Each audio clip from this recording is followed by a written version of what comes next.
વિદ્યાર્થી મિત્રો નમસ્કાર. ધોરણ 12 વિષય તત્વજ્ઞાન પ્રકરણ 1 વિધાનના રૂપો અને તેના પ્રકારો ભાગ 8. અગાઉના વિડીયોની અંદર આપણે વિધાન માટેના રૂપો અને વિધાન માટેના રૂપના સ્થાનાપતિ નિદર્શનો વિશેની સમજ મેળવી હતી. આજે આપણે વિધાન માટેના રૂપના પ્રકારો વિશેની સમજ મેળવીશું. વિદ્યાર્થી મિત્રો, વિધાન માટેના રૂપો 3 પ્રકારના છે. 1. વિધાન માટેનું તદ્દેવાર્થક રૂપ, 2. વિધાન માટેનું સ્વવ્યાઘાતી રૂપ અને 3. વિધાન માટેનું પરાયત્ત રૂપ. તો હવે એ જોઈએ. વિધાન માટેના રૂપો 3 પ્રકારના. 1. વિધાન માટેનું તદ્દેવાર્થક રૂપ. 2. વિધાન માટેનું સ્વવ્યાઘાતી રૂપ. અને 3. વિધાન માટેનું પરાયત્ત રૂપ. વિદ્યાર્થી મિત્રો, નામ થોડાક અટપટા છે, પરંતુ આપણે એ નામને યાદ રાખવા જ પડશે. અને એ યાદ રાખવા માટે આપણે ક્રમમાં એને યાદ રાખીશું તો એની વ્યાખ્યા પણ આપણને સારી રીતે યાદ રહેશે. પહેલો પ્રકાર છે વિધાન માટેનું તદ્દેવાર્થક રૂપ, 2. વિધાન માટેનું સ્વવ્યાઘાતી રૂપ અને 3. વિધાન માટેનું પરાયત્ત રૂપ. હવે ત્રણેય પ્રકારોને વિસ્તારથી જોઈએ તો 1.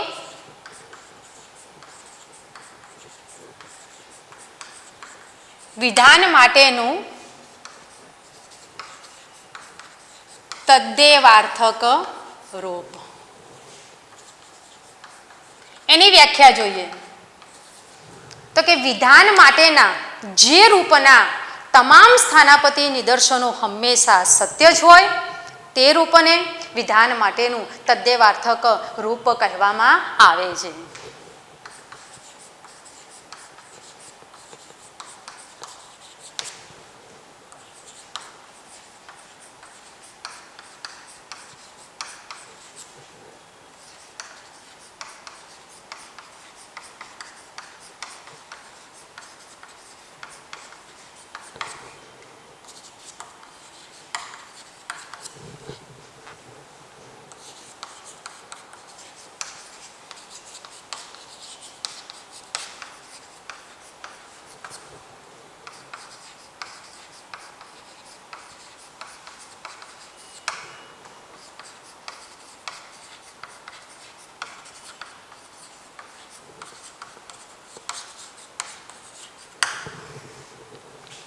વિધાન માટેના જે રૂપના તમામ સ્થાનાપતિ નિદર્શનો હંમેશા સત્ય જ હોય તે રૂપને વિધાન માટેનું તદ્દેવાર્થક રૂપ કહેવાય છે.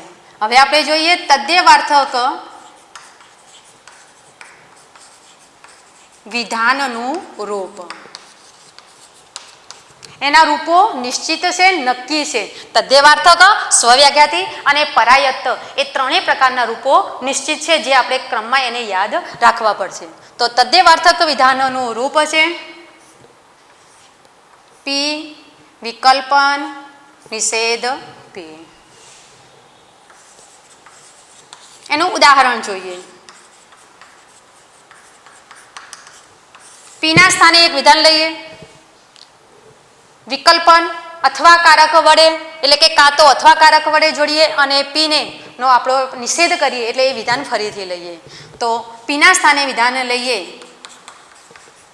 કાં તો આજે સોમવાર છે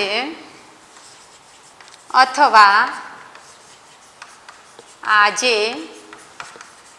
સોમવાર નથી.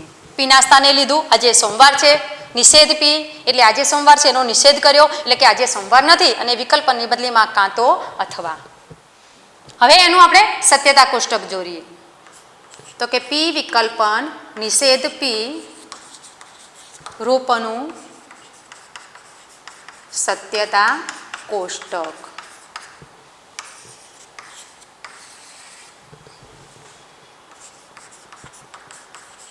સ્તંભ અને હાર.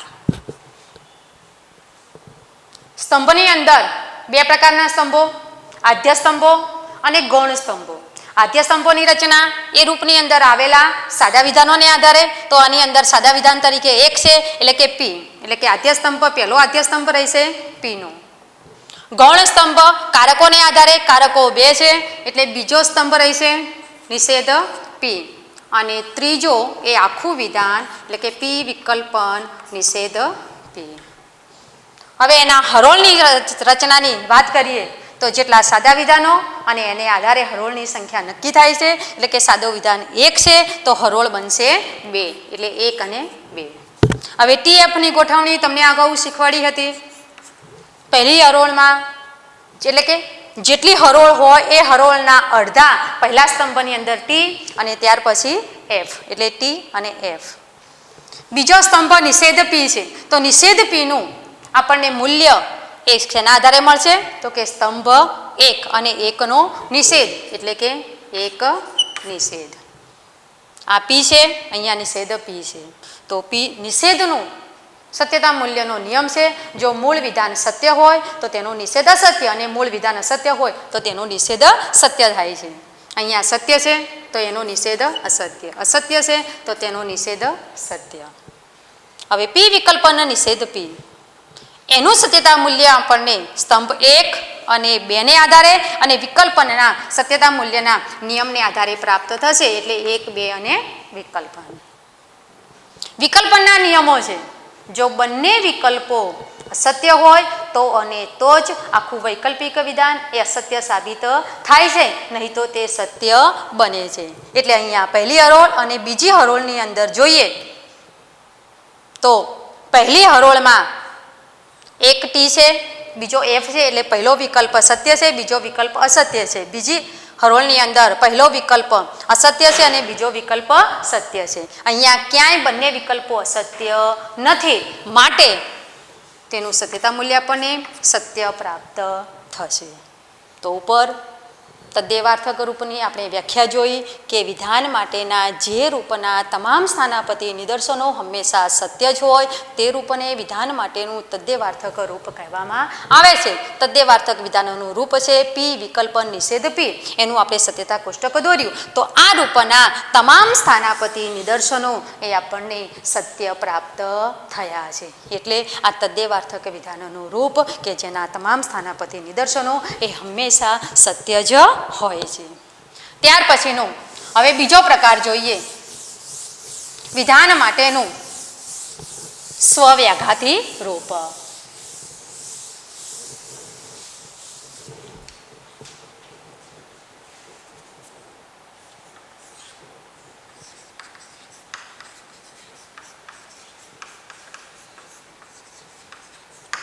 સ્વવ્યાઘાતી રૂપની વ્યાખ્યા જોઈએ તો કે વિધાન માટેના જે રૂપના તમામ સ્થાનાપતિ નિદર્શનો હંમેશા અસત્ય હોય તે રૂપને વિધાન માટેનું સ્વવ્યાઘાતી રૂપ કહેવામાં આવે છે.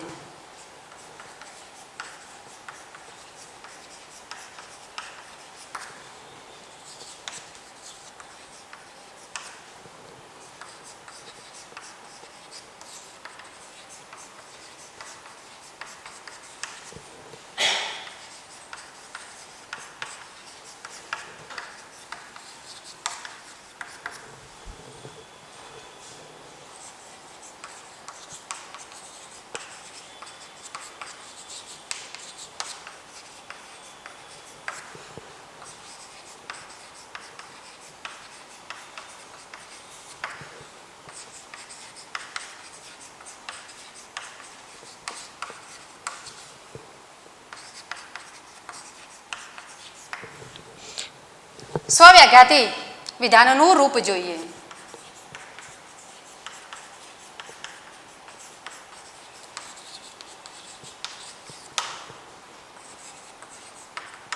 એનું રૂપ છે P સમુચ્ચય નિષેધ P.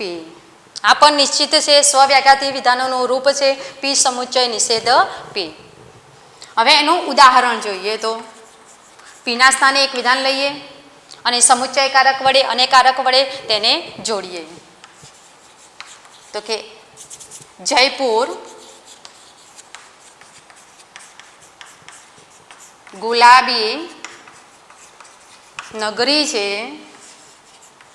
અને જયપુર ગુલાબી નગરી નથી. હવે એનું સત્યતા કોષ્ટક જોઈએ અને એને આધારે એના તમામ સ્થાનાપતિ નિદર્શનો અસત્ય છે એ આપણે ચકાસીએ. તો પી સમુચ્ચય નિષેધ પી રૂપનું સત્યતા કોષ્ટક.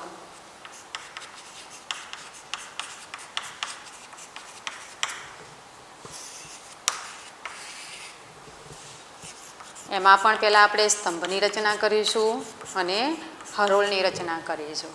પી સમુચ્ચય નિષેધ પી. આદ્ય સ્તંભો અને ગૌણ સ્તંભો. આદ્ય સ્તંભો જેટલા સાદા વિધાનો હોય એને આધારે એટલે સાદું વિધાન એક છે પી. ગૌણ સ્તંભો બે કારકો છે એટલે એના બે બનશે. પહેલો નિષેધ પી અને બીજો પી સમુચ્ચય નિષેધ પી. સાદું વિધાન એક છે એટલે હરોળ પણ બે બનશે. ટીએફની ગોઠવણી. ટીએફ નિષેધ મૂળ વિધાન અહીંયા સત્ય છે તો તેનો નિષેધ અસત્ય, મૂળ વિધાન અસત્ય છે તો તેનો નિષેધ સત્ય, જે આપણને પહેલા સ્તંભને આધારે પ્રાપ્ત થયું એટલે કે એકનો નિષેધ. ત્રીજું પી સમુચ્ચય નિષેધ પી. એ વિધાનોનું સત્યતા મૂલ્ય એ રૂપનું સત્યતા મૂલ્ય આપણે મેળવવાનું છે. તો પહેલા અને બીજા સ્તંભને આધારે અને સમુચ્ચયના નિયમોને આધારે તો 1, 2 નો સમુચ્ચય. હવે સમુચ્ચયના સત્યતા મૂલ્યના નિયમોને આપણે યાદ કરીએ તો જો બંને સમુચ્ચિતો સત્ય હોય તો અને તો જ સામુચ્ચયિક વિધાન એ સત્ય હોય છે, નહીં તો અસત્ય હોય છે. અહીંયા બંને સ્તંભની અંદર જોઈએ તો હરોળમાં પહેલી હરોળમાં ટી અને એફ છે, બીજામાં એફ અને ટી છે. ક્યાંય બંને સમુચ્ચિતો સત્ય નથી એટલે માટે તેનું સત્યતા મૂલ્ય બંનેનું આપણને અસત્ય પ્રાપ્ત થાય છે. એક ટી છે એક એફ છે. સમુચ્ચયનો નિયમ છે જો બંને સમુચ્ચિતો સત્ય હોય તો જ સત્ય, નહીં તો અસત્ય. અહીંયા એક અસત્ય છે તો અસત્ય, અહીંયા પણ એક અસત્ય છે તો અસત્ય. તો આમ પી સમુચ્ચય નિષેધ પી એ રૂપના તમામ સ્થાનાપતિ નિદર્શનો એ આપણને અસત્ય પ્રાપ્ત થયા છે અને તેથી પી સમુચ્ચય નિષેધ પી એ રૂપ સ્વવ્યાઘાતી વિધાનોનું રૂપ છે એમ કહેવામાં આવે છે. ત્યાર પછી હવે ત્રીજો પ્રકાર જોઈએ, વિધાન માટેનું પરાયત્ત રૂપ. વિધાન માટેના પરાયત્ત રૂપની વ્યાખ્યા જોઈએ તો વિધાન માટેના જે રૂપના કેટલાક સ્થાનાપતિ નિદર્શનો સત્ય હોય અને કેટલાક સ્થાનાપતિ નિદર્શનો અસત્ય હોય તે રૂપને વિધાન માટેનું પરાયત્ત રૂપ કહેવામાં આવે છે. પહેલા રૂપ પ્રકારની અંદર તદ્દેવાર્થક રૂપની અંદર તમામ સ્થાનાપતિ નિદર્શનો સત્ય હતા. બીજા પ્રકારની અંદર એટલે કે સ્વવ્યાઘાતી રૂપની અંદર તમામ સ્થાનાપતિ નિદર્શનો અસત્ય હતા.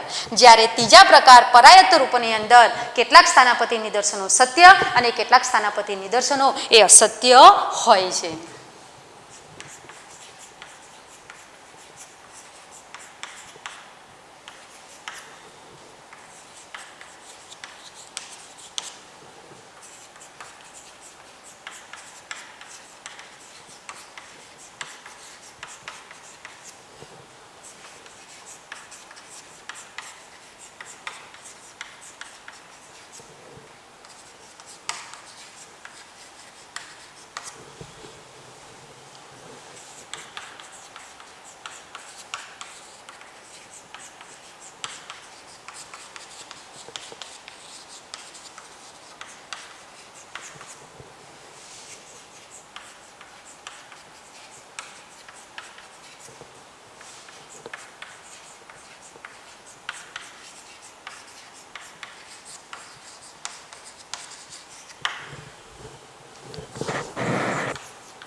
પરાયત્ત વિધાનનું રૂપ.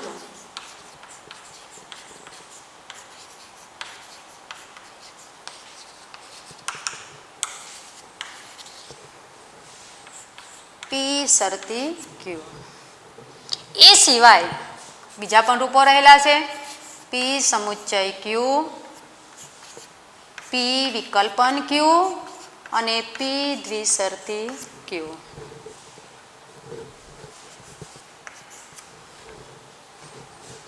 હવે એનું ઉદાહરણ જોઈએ તો પીના સ્થાને એક વિધાન, ક્યુના સ્થાને એક વિધાન અને શરતીકારક વડે તેને જોડીએ.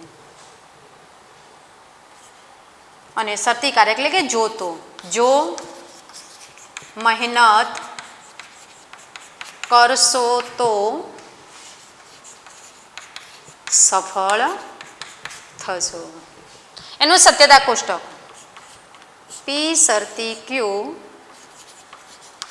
રૂપનું સત્યતા કોષ્ટક.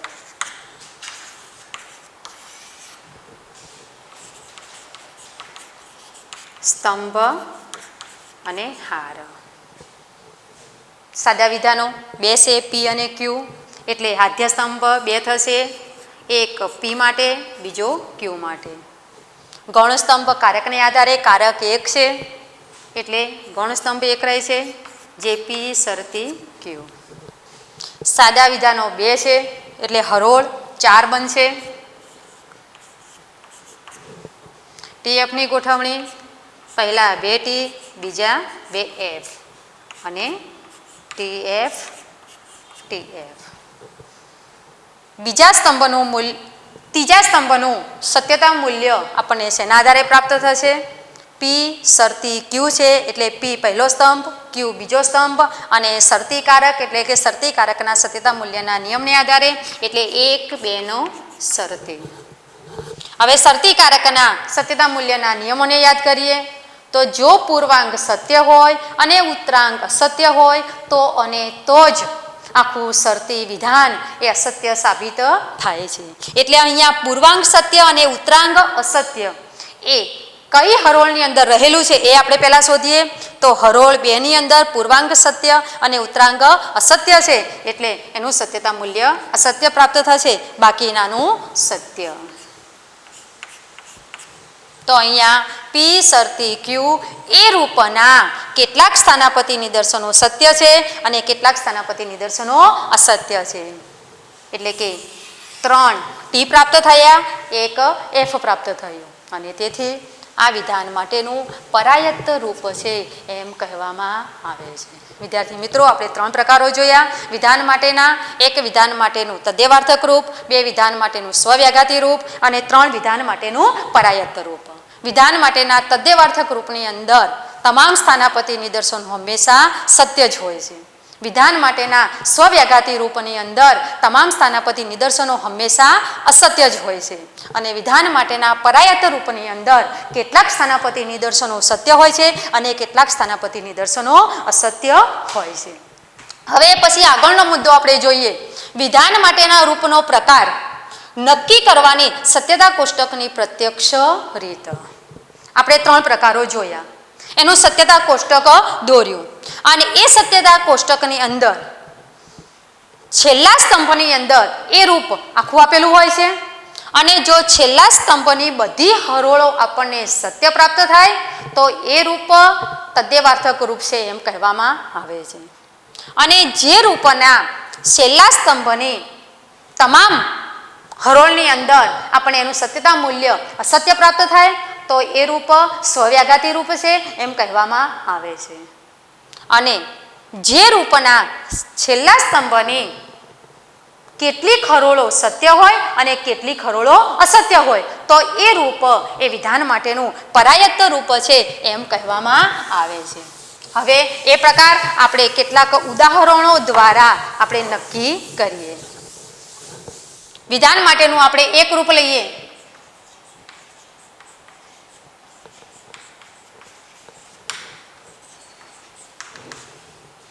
પી શરતી ક્યુ વિકલ્પન ક્યુ શરતી પી. હવે આનું સત્યતા કોષ્ટક આપણે દોરીએ અને સત્યતા કોષ્ટકના છેલ્લા સ્તંભની અંદર હરોળો આપણને જો સત્ય પ્રાપ્ત થાય તો તદ્દેવાર્થક, અસત્ય પ્રાપ્ત થાય તો સ્વવ્યાઘાતી અને એક સત્ય અને અસત્ય પ્રાપ્ત થાય તો એ પરાયત્ત કહેવાય. હવે એનું સત્યતા કોષ્ટક દોરીએ તો સત્યતા કોષ્ટક.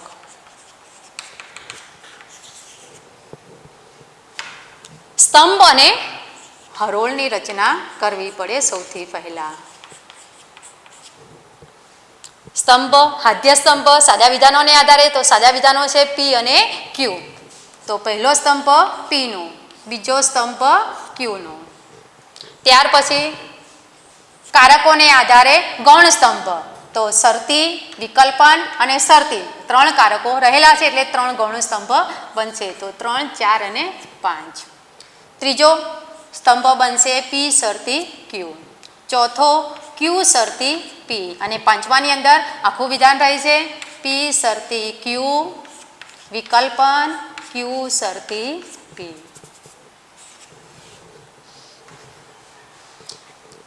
આદ્ય સ્તંભો 2 છે એટલે હરોળ બનશે 4.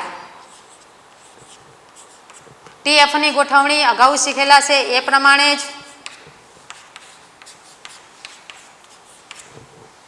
ત્રીજો સ્તંભ છે પી શરતી ક્યુ. એનું સત્યતા મૂલ્ય પહેલા અને બીજા સ્તંભને આધારે અને શરતીના નિયમને આધારે આપણને પ્રાપ્ત થશે. શરતીના નિયમો છે જો પૂર્વાંક સત્ય, ઉત્તરાંગ અસત્ય તો જ આખું શરતી વિધાન અસત્ય. તો એ આપણને બીજી હરોળની અંદર પ્રાપ્ત થાય છે. સત્ય, પૂર્વાંક સત્ય, ઉત્તરાંગ અસત્ય તો અસત્ય, બાકી સત્ય. ચોથા સ્તંભનું સત્યતા મૂલ્ય આપણને જોવું હોય તો ક્યુ શરતી પી છે, એટલે કે ક્યુ એટલે બીજો સ્તંભ અને પી એટલે પહેલો સ્તંભ. તો આપણે પહેલા બીજો સ્તંભ લઈશું, પછી પહેલો અને શરતીના નિયમો. તો અહીંયા પણ શરતીના નિયમો પૂર્વાંક સત્ય, ઉત્તરાંગ અસત્ય. તો ક્યુમાં પૂર્વાંગ સત્ય હોય અને પીમાં ઉત્તરાંગ અસત્ય હોય એ આપણને ત્રીજી હરોળની અંદર પ્રાપ્ત થાય છે. સત્ય અને અસત્ય એટલે અસત્ય, બાકી સત્ય. છેલ્લા સ્તંભનું સત્યતા મૂલ્ય આપણને પી શરતી ક્યુ એટલે ત્રીજો સ્તંભ, ક્યુ શરતી પી એટલે ચોથો સ્તંભ, એટલે 3 અને 4 ના વિકલ્પનને આધારે પ્રાપ્ત થશે. વિકલ્પનના નિયમો છે જો બંને વિકલ્પો અસત્ય હોય તો અને તો જ વૈકલ્પિક વિધાન અસત્ય, નહીં તો સત્ય. તો અહીંયા આપણે ત્રીજો અને ચોથો સ્તંભ એમાં બંને વિકલ્પો એકે હરોળની અંદર અસત્ય આપણને પ્રાપ્ત થતા નથી, બાકી ત્યાં તમામ હરોળનું સત્યતા મૂલ્ય એ આપણને સત્ય પ્રાપ્ત થાય છે. તો આપણે આ સત્યતા કોષ્ટક દોર્યું. પી શરતી ક્યુ કૌંસમાં પી શરતી ક્યુ કૌંસ પૂરો, વિકલ્પન ફરીથી કૌંસમાં ક્યુ શરતી પી, એનું સત્યતા કોષ્ટક દોર્યું. તો આ સત્યતા કોષ્ટકના આ છેલ્લા સ્તંભની અંદર આ આખું વિધાન આપેલું છે અને એની તમામ હરોળોનું મૂલ્ય આપણને સત્ય પ્રાપ્ત થયું છે. એટલે કે આ રૂપના તમામ સ્થાનાપતિ નિદર્શનો એ સત્ય છે અને તેથી આ રૂપનો પ્રકાર બને છે તદ્દેવાર્થક રૂપ. તદ્દેવાર્થક રૂપની વ્યાખ્યા હતી કે વિધાન માટેના જે રૂપના તમામ સ્થાનાપતિ નિદર્શનો સત્ય હોય તે રૂપ એ વિધાન માટેનું તદ્દેવાર્થક રૂપ કહેવાય છે. અહીંયા તમામ સ્થાનાપતિ નિદર્શનો એ સત્ય છે. ત્યાર પછી બીજું ઉદાહરણ જોઈએ.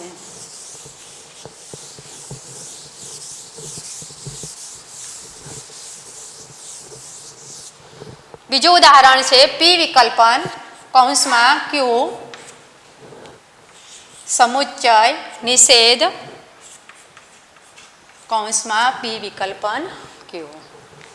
હવે આનું સત્યતા કોષ્ટક દોરીએ.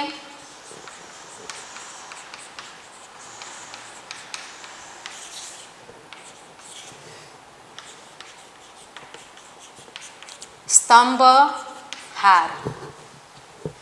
સ્તંભ સાદા વિધાનો પી અને ક્યુ. પહેલો સ્તંભ પીનો, બીજો સ્તંભ ક્યુનો. ત્રીજો આવશે પી વિકલ્પન ક્યુ. 4 એનો નિષેધ કરવાનો પી વિકલ્પન ક્યુ.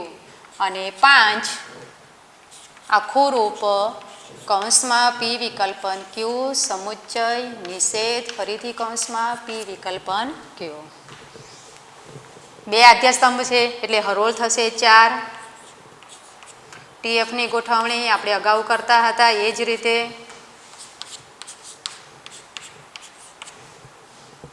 હવે ત્રીજા સ્તંભનું સત્યતા મૂલ્ય આપણને પહેલા અને બીજા સ્તંભને આધારે અને વિકલ્પનના સત્યતા મૂલ્યને આધારે એટલે કે 1, 2 નો વિકલ્પ, વિકલ્પનના નિયમો બંને વિકલ્પો અસત્ય હોય તો જ આખું વિધાન અસત્ય. અહીંયા બંને વિકલ્પો ચોથી હરોળની અંદર પ્રાપ્ત થાય છે અસત્ય, તો અસત્ય, બાકી સત્ય. ચોથા સ્તંભનું મૂલ્ય આપણને ત્રીજા સ્તંભને આધારે અને એનો નિષેધ કરવાનો છે એટલે 3 નો નિષેધ. મૂળ વિધાન સત્ય છે તો નિષેધ અસત્ય, અસત્ય, અસત્ય અને અહીંયા સત્ય. ચોથા સ્તંભનું મૂલ્ય આપણને ત્રીજા સ્તંભને આધારે અને ચોથા સ્તંભને આધારે અને સમુચ્ચયના મૂલ્યને સત્યતા મૂલ્યના નિયમને આધારે પ્રાપ્ત થશે. સમુચ્ચયના નિયમો છે જો બંને સમુચ્ચિતો સત્ય હોય તો અને તો જ સમુચ્ચયિક વિધાન સત્ય બને છે, નહીં તો અસત્ય. અહીંયા બંને સમુચ્ચિતો ક્યાંય આપણને ત્રીજા અને ચોથા સ્તંભની અંદર સત્ય પ્રાપ્ત થતા નથી.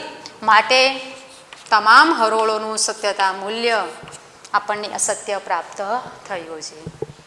એટલે કે કૌંસમાં પી વિકલ્પન ક્યુ, કૌંસ પૂરો, સમુચ્ચય, નિષેધ, ફરીથી કૌંસમાં પી વિકલ્પન ક્યુ. આ રૂપનું આપણે સત્યતા કોષ્ટક દોર્યું. એના છેલ્લા સ્તંભની અંદર તમામ હરોળોનું સત્યતા મૂલ્ય આપણને અસત્ય પ્રાપ્ત થયું. એટલે કે તમામ સ્થાનાપતિ નિદર્શનો એ અસત્ય રહેલા છે. તેથી વિધાન માટેના આ રૂપનો પ્રકાર એ સ્વવ્યાઘાતી બને છે. ત્યાર પછીનું ત્રીજું ઉદાહરણ, નાના કૌંસમાં પી વિકલ્પન ક્યુ, શરતી, ફરીથી કૌંસમાં નિષેધ પી, દ્વિશરતી, નિષેધ ક્યુ. આનું સત્યતા કોષ્ટક દોરીએ અને એનો પ્રકાર નક્કી કરીએ.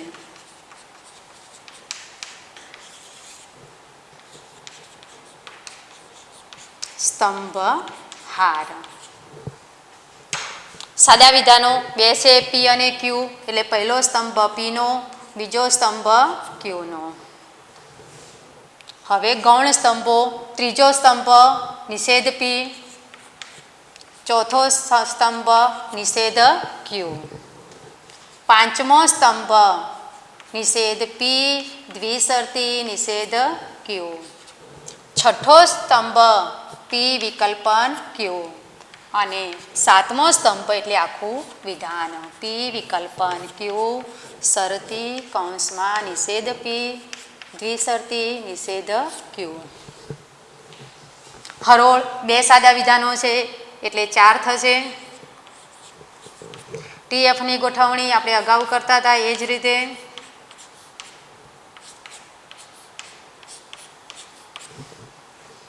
ત્રીજા સ્તંભનું મૂલ્ય નિષેધ પી છે એટલે પી પહેલો સ્તંભ છે એટલે એનો નિષેધ કરીશું એટલે 1 નો નિષેધ. સત્ય છે તો અસત્ય, અસત્ય, સત્ય અને સત્ય.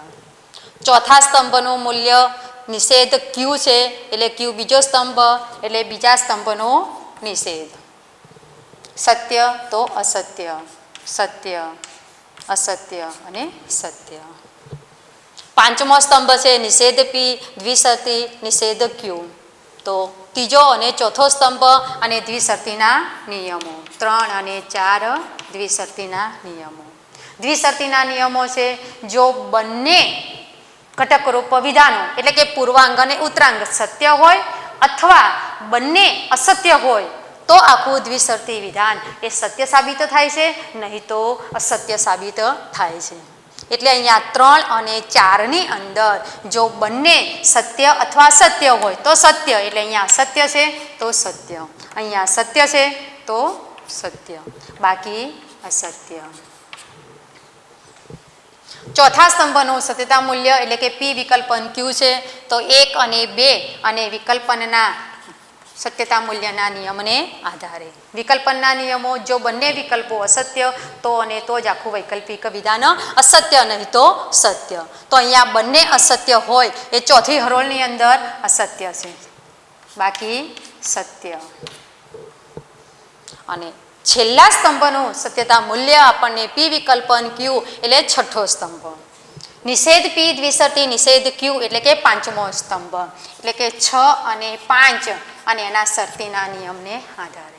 અહીંયા વિદ્યાર્થી મિત્રો પહેલાં છઠ્ઠો સ્તંભ જોવાનો છે, પછી પાંચમો સ્તંભ જોવાનો છે. મેં અહીંયા છઠ્ઠા સ્તંભની રચના એટલે કે પી વિકલ્પન ક્યુ કરી છે. તમે અહીંયા એ પી વિકલ્પન ક્યુને ત્રીજા સ્તંભની અંદર પણ લઈ શકો છો, ગમે ત્યાં તમે લઈ શકો, પરંતુ એ કારકોને આધારે એ સ્તંભ બનવો જોઈએ. તો અહીંયા પહેલાં આપણે છઠ્ઠો સ્તંભ જોઈશું. શરતીના નિયમો છે, પૂર્વાંગ સત્ય અને ઉત્તરાંગ અસત્ય, તો આખું શરતી વિધાન અસત્ય. તો અહીંયા પૂર્વાંગ સત્ય હોય અને ઉત્તરાંગ અસત્ય હોય એવા બીજી અને ત્રીજી હરોળમાં આપણને પ્રાપ્ત થાય છે પૂર્વાંગ સત્ય, ઉત્તરાંગ સત્ય, પૂર્વાંગ સત્ય, ઉત્તરાંગ અસત્ય. એટલે બીજી અને ત્રીજી હરોળનું મૂલ્ય એ આપણને અસત્ય પ્રાપ્ત થાય છે, બાકી સત્ય. તો નાના કૌંસમાં પી વિકલ્પન ક્યુ, નાનો કૌંસ પૂરો, શરતી, ફરીથી કૌંસમાં નિષેધ પી, દ્વિશરતી, નિષેધ ક્યુ, કૌંસ પૂરો. આ રૂપના સત્યતા કોષ્ટક આપણે દોર્યું અને એના છેલ્લા સ્તંભની અંદર એનું સત્યતા મૂલ્ય આપણને કેટલી હરોળનું સત્ય પ્રાપ્ત થયું અને કેટલી હરોળનું અસત્ય પ્રાપ્ત થયું છે. એટલે કે તેના સ્થાનાપતિ નિદર્શનો કેટલાક સત્ય છે, કેટલાક અસત્ય છે. માટે આ રૂપનો પ્રકાર એ પરાયત્ત રૂપ છે એમ કહેવામાં આવે છે. આમ વિદ્યાર્થી મિત્રો, કોઈ પણ વિધાનનું રૂપ તમને આપેલું હોય અને પરીક્ષાની અંદર એ રૂપનો પ્રકાર નક્કી કરવાનું તમને કહ્યું હોય તો ત્યારે તમારે એનું સત્યતા કોષ્ટક દોરવાનું અને સત્યતા કોષ્ટક દોર્યા પછી છેલ્લા સ્તંભની અંદર તેનું સત્યતા મૂલ્ય કેવું પ્રાપ્ત થયું છે. જો તમામ હરોળો સત્ય હોય તો એ તદ્દેવાર્થક રૂપ, તમામ હરોળો અસત્ય હોય તો સ્વવ્યાઘાતી રૂપ, અને કેટલીક સત્ય અને કેટલીક અસત્ય હોય તો પરાયત્ત રૂપ કહેવામાં આવે છે. આજે આપણે વિધાન માટેના રૂપના પ્રકારો અને રૂપનો પ્રકાર નક્કી કરવા માટેની સત્યતા કોષ્ટકની પ્રત્યક્ષ રીત જોઈ. આમાંથી પરીક્ષાની અંદર મહત્વના પ્રશ્નો પૂછાઈ શકે છે. એ પ્રશ્નો વિશે જોઈએ તો પહેલાં રૂપના જે 3 પ્રકારો છે એ 3 પ્રકારોની વ્યાખ્યા પૂછાય. બીજો પ્રશ્ન એવો પૂછાય કે તદ્દેવાર્થક વિધાનોનું રૂપ લખો. તો તદ્દેવાર્થક વિધાનોનું રૂપ છે પી વિકલ્પન નિષેધ પી. આગળનો પ્રશ્ન એ હોય કે સ્વવ્યાઘાતી વિધાનોનું રૂપ લખો. તો સ્વવ્યાઘાતી વિધાનોનું રૂપ છે પી સમુચ્ચય નિષેધ પી. પરાયત્ત વિધાનોનું રૂપ લખો એમ કહ્યું હોય તો પી શરતી ક્યુ. આગળ પી શરતી ક્યુ સિવાય પણ મેં તમને બીજા વિધાનના રૂપો કહ્યા હતા આમાં પરાયત્તના, કે પી સમુચ્ચય ક્યુ, પી દ્વિશરતી ક્યુ અને પી વિકલ્પન ક્યુ. આના સત્યતા કોષ્ટક દોરશો તો તેમાં પણ તમને છેલ્લા સ્તંભની અંદર કેટલીક હરોળો સત્ય પ્રાપ્ત થશે, કેટલીક હરોળો અસત્ય પ્રાપ્ત થશે. માટે આ પરાયત્ત વિધાનના રૂપો રહેલા છે એમ કહેવામાં આવે છે. ત્યાર પછી રૂપનો પ્રકાર નક્કી કરવા માટે સત્યતા કોષ્ટકની પ્રત્યક્ષ રીતનો ઉપયોગ એ 3 ગુણનો પ્રશ્ન પૂછાય છે. એમાં 2 ગુણ તમારા સત્યતા કોષ્ટકના છે અને 1 ગુણ રૂપનો પ્રકાર તમે સાચો લખ્યો છે કે ખોટો લખ્યો છે એનો છે. એટલે તમારે આ મહત્વના મુદ્દો છે, એટલે વિદ્યાર્થી મિત્રો ખૂબ જ ધ્યાનથી સારી રીતે તૈયાર કરી દેશો.